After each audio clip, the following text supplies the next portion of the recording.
Ukraine Russia യുദ്ധം അവസാനിപ്പിക്കുന്നതുമായി ബന്ധപ്പെട്ട് ധാരണയായി എന്നുള്ള സൂചനകളാണ് വരുന്നത്. ട്രംപ് മുന്നോട്ട് വെച്ച സമാധാന പദ്ധതി അംഗീകരിക്കാൻ തത്വത്തിൽ ധാരണയായതായി യുക്രൈൻ പ്രസിഡന്റ് വ്ളാദിമിർ സെലൻസ്കി പറഞ്ഞു. US പ്രതിനിധികൾ ഉടൻ റഷ്യയിലും യുക്രൈനിലും എത്തും. റഷ്യയുടെ പ്രതികരണം ഉറ്റുനോക്കുകയാണ് ലോകം. യൂറോപ്യൻ യൂണിയന്റെ നിലപാടും വളരെ നിർണായകമാകും ഇക്കാര്യത്തിൽ.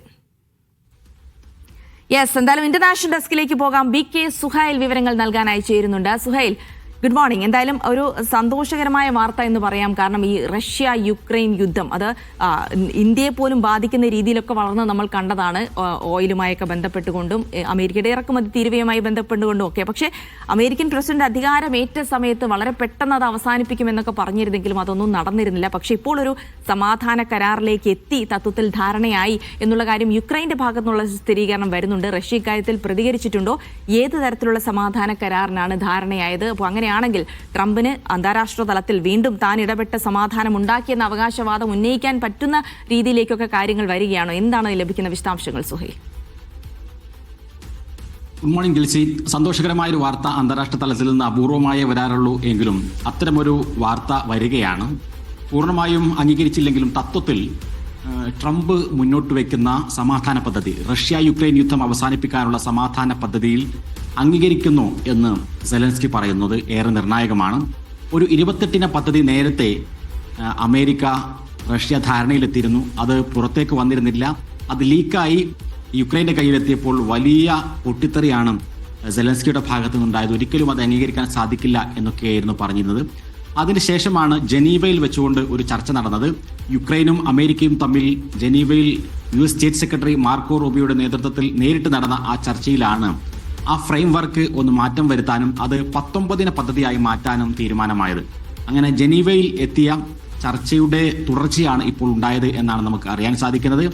ആ ചർച്ചയുടെ തുടർച്ചയായി അബുദാബിയിൽ വെച്ചുകൊണ്ട് റഷ്യൻ നേതാക്കളുമായി US ആർമി സെക്രട്ടറി സംസാരിക്കുകയും ചെയ്തു.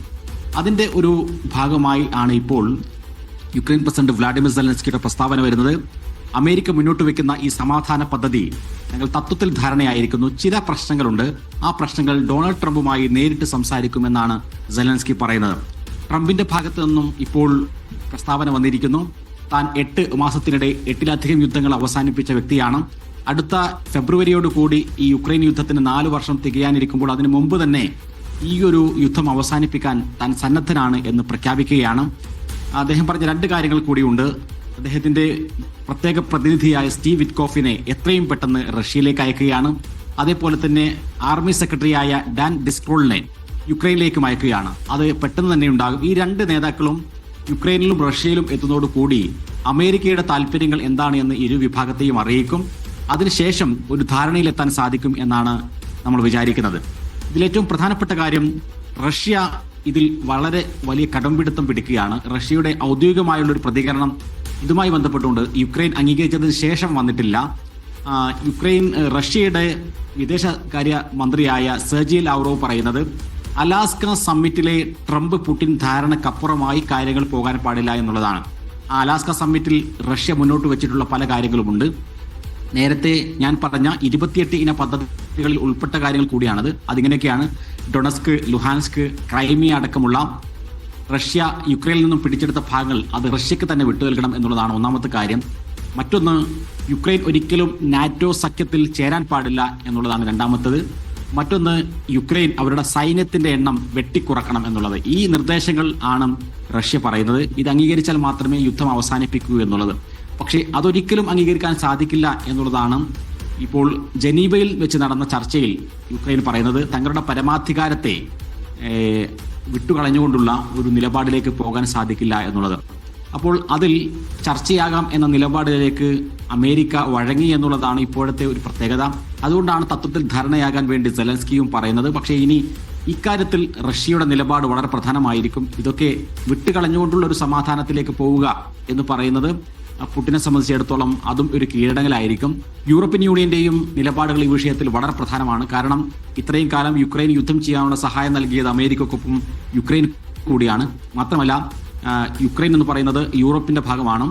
യൂറോപ്പിലെ സുരക്ഷയുമായി ബന്ധപ്പെട്ടുകൊണ്ട് കൂടുതൽ വിശദാംശങ്ങൾ നൽകേണ്ടത് ജർമ്മനി, ഫ്രാൻസ്, UK പോലെയുള്ള യൂറോപ്യൻ രാജ്യങ്ങൾ കൂടിയാണ്. അതുകൊണ്ട് തന്നെ അവരുടെ നിലപാടും നിർണായകമായിരിക്കും. പക്ഷേ നേരത്തെ ഒരു ഡെഡ് ലൈൻ നൽകിയിരുന്നു. അത് നാളെയാണ്. നാളേക്ക് മുമ്പ്, വ്യാഴാഴ്ചക്ക് മുമ്പ് US താങ്ക്സ് ഗിവിംഗ് പരിപാടി നടക്കേണ്ടത് വ്യാഴാഴ്ചയാണ്. ആ വ്യാഴാഴ്ചക്ക് മുമ്പ് ഒരു തീരുമാനമാകണം എന്ന് സെലൻസ്കിയോട് ട്രംപ് ഒരു ഭീഷണി സ്വരത്തിൽ തന്നെ പറഞ്ഞിരുന്നു. അതുകൊണ്ട് കൂടിയാണ് സെലൻസ്കി വളരെ പെട്ടെന്ന് തന്നെ കാര്യങ്ങളിലേക്ക് പോകുന്നത്. അങ്ങനെയെങ്കിൽ നാളത്തോടു കൂടി ഒരു തീരുമാനമാകുമോ എന്നുള്ള ഒരു ആകാംക്ഷയും നമ്മുടെ മുമ്പിലുണ്ട്. സുഹൈൽ, അതിനപ്പുറത്തേക്ക് നമുക്കിതൊരു സമാധാന കരാറിലേക്ക് എത്തുന്നു എന്ന് പൂർണ്ണമായി പറയണമെങ്കിൽ റഷ്യയുടെ പ്രതികരണം കൂടി വരേണ്ടതായുണ്ട്. കാരണം ഇപ്പോൾ അമേരിക്ക പറഞ്ഞിരിക്കുന്ന പല കാര്യങ്ങളും, അതായത് സെലൻസ്കിയുമായി യുക്രൈനുമായി ബന്ധപ്പെട്ട കാര്യങ്ങളും പലതിലും ചർച്ചയാവാമെന്ന് പറഞ്ഞിരിക്കുന്നത് നാറ്റോയിൽ ചേരുന്നതടക്കമുള്ള കാര്യങ്ങളാണ്. പക്ഷേ റഷ്യൻ നിലപാട് കൂടി വന്നാൽ മാത്രമേ, അതായത് ഈ നിലപാടിനോട് റഷ്യ വഴങ്ങുമോ എന്നറിഞ്ഞാൽ മാത്രമേ കൃത്യമായൊരു സമാധാന കരാറിലേക്ക് എത്തുന്നു എന്ന് പറയാനുള്ള സ്ഥിതി ആവുകയുള്ളൂ. തീർച്ചയായും ഇപ്പോൾ യുദ്ധം അവസാനിച്ചു എന്ന തരത്തിലുള്ള പ്രചാരണങ്ങൾ അതിന് പ്രസക്തിയില്ല. കാരണം ഒന്ന്, റഷ്യ അംഗീകരിക്കണം. മറ്റൊന്ന്, ഈ 28 പദ്ധതികളെ 19 പദ്ധതിയാക്കി ചുരുക്കിയിട്ടുണ്ട്. ഈ 19 പദ്ധതിയുടെ വിശദാംശങ്ങളാണ് ഏറെ നിർണായകം. അത് ഒരു റിട്ടേൺ സ്റ്റേറ്റ്മെന്റ് ആയി വന്നാൽ മാത്രമേ ഇതിൽ എന്തൊക്കെയാണ് കാര്യങ്ങളുള്ളത് എന്നറിയാൻ സാധിക്കുകയുള്ളൂ. ആ 19 പദ്ധതികളിൽ എത്രത്തോളം റഷ്യ അംഗീകരിക്കും എന്നതിനെ ആശ്രയിച്ചായിരിക്കും ഈ യുദ്ധത്തിന്റെ ഭാവി എന്ന് പറയുന്നത്. അപ്പോൾ അതിൽ സ്വാഭാവികമായും ട്രംപിന് മേലുള്ള വിമർശനം എന്ന് പറയുന്നത് പുടിന് എഴുതി കൊടുത്തത് ട്രംപ് വായിക്കുന്നു എന്നൊക്കെയാണ് യുക്രൈൻ അനുകൂലികളായിട്ടുള്ള, അതേപോലെ തന്നെ യൂറോപ്യൻ യൂണിയൻ അനുകൂലികളായിട്ടുള്ള ആളുകൾ പറയുന്നത്. US കോൺഗ്രസിൽ തന്നെ അതിനെ പുടിന്റെ വിഷ് ലിസ്റ്റ് എന്നാണ് ആ 28 പദ്ധതിയെ വിശേഷിപ്പിച്ചിരുന്നത്. അപ്പോൾ പുടിന് പറയുന്ന കാര്യങ്ങൾ എഴുതി കൊടുക്കുകയാണ് ട്രംപ് ചെയ്തത്. അതിന് സെലൻസ്കിക്കുമേൽ സമ്മർദ്ദം ചെലുത്തുകയാണ് എന്ന് പറഞ്ഞിരുന്നു. പക്ഷേ അതിൽ നിന്നും ഒരു 9 നിർദ്ദേശങ്ങൾ വെട്ടിക്കളഞ്ഞുകൊണ്ടാണ് ഒരു 19 പദ്ധതിയിലേക്ക് ജനീവയിൽ മാറിയത്. അത് ഒരുപക്ഷെ ഇപ്പോൾ റഷ്യക്ക് അംഗീകരിക്കാൻ സാധിക്കുമോ എന്നുള്ളതാണ്. അതിൽ ഒരിക്കലും യുക്രൈൻ നാറ്റോ അംഗത്വം പാടില്ല എന്നുള്ളത് ഒരുപക്ഷെ യുക്രൈൻ അംഗീകരിക്കാൻ സാധിക്കും. പക്ഷേ ഡൊണസ്ക്, ലുഹാൻസ്ക്, ക്രൈമിയ അടക്കമുള്ള ഭൂപ്രദേശങ്ങൾ അത് റഷ്യക്ക് വിട്ടു നൽകണം എന്ന് പറയുന്നത് അത് അംഗീകരിക്കാതെ, അല്ലെങ്കിൽ അവിടെ ഒരു ബഫർ സോണെങ്കിലും ആക്കാതെ ഒരിക്കലും സമാധാനത്തിലേക്ക് പോകാൻ സാധിക്കില്ല എന്നുള്ള നിലപാടാണ് റഷ്യക്കുള്ളത്. പ്രത്യേകിച്ചും റഷ്യയുടെ ഒരു കൺസേൺ എന്ന് പറയുന്നത് തങ്ങളുടെ അതിർത്തിയിൽ മോസ്കോയിൽ നിന്ന് ഒരു 100 കിലോമീറ്റർ ഇപ്പുറത്തേക്ക് വന്നു കഴിഞ്ഞാൽ അവിടെ ഒരു നാറ്റോക്ക് താവളം ഉണ്ടാവുക എന്നുള്ളതാണ് റഷ്യയുടെ ഏറ്റവും വലിയ ഒരു ഭയം എന്ന് പറയുന്നത്, ആശങ്ക എന്ന് പറയുന്നത്. അപ്പോൾ അതുകൊണ്ട് തന്നെ നാറ്റോ അംഗത്വം ഇല്ലാതിരിക്കുക, ആ പ്രദേശങ്ങൾ റഷ്യയും യുക്രൈനും ചേർന്ന് നിൽക്കുന്ന വലിയൊരു പ്രദേശം ഒന്നിരിക്കൽ റഷ്യയുടെ ഭാഗത്ത്, അല്ലെങ്കിൽ അതൊരു ബഫർ സോണായി നിലനിൽക്കുക, അവിടെ ഒരു അന്താരാഷ്ട്ര സേന ഉണ്ടാവുക എന്നടക്കമുള്ള കാര്യങ്ങളിലേക്കെങ്കിലും പോകാതെ റഷ്യ യുദ്ധം അവസാനിപ്പിക്കില്ല എന്നുള്ളത് തീർച്ചയാണ്. അതുകൊണ്ട് തന്നെ ഏറ്റവും പ്രധാനം സ്റ്റീവ് വിറ്റ്കോഫ്, ട്രംപിന്റെ പ്രത്യേക ദൂതൻ, മോസ്കോയിലേക്ക് വളരെ പെട്ടെന്ന് പോകും എന്നറിയിച്ചിരിക്കുന്നു.